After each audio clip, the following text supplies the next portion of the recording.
यहाँनिर अघि भनिहाल्नुभयो हामी 1500 जना भएको नेपालीहरूमा हामी मिल्न सकेनौँ। यो कमी कमजोरी कहाँबाट भयो त्यो हामीलाई थाहा छैन।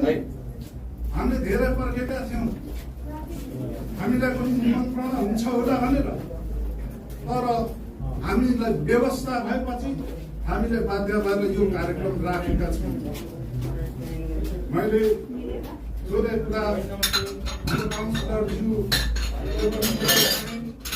काउन्सिलरज्यू भन्नुभयो, खुसी लाग्यो।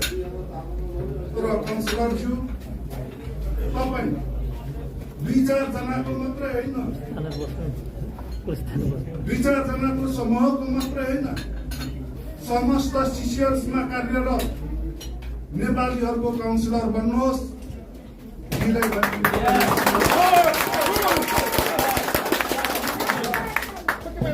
मैले अघि उठान गरेको छु, जग्गा सिसिएल्समा एनआरएनए छ अरे। मन्त्रीज्यू तपाईँ त भाग्यमानी, तपाईँ 3 दिन सिसिएल्स भ्रमणमा आएर एनआरएनए देख्नुभयो, तर मैले 9 वर्ष भयो एनआरएनए देखेको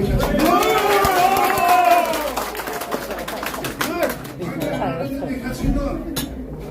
यो एनआरएनए यो कोठाभित्र मात्रै चल्ने हो कि केही व्यक्तिहरूको सीमित हेरेर मात्रै चल्ने हो कि? यदि सीमित व्यक्ति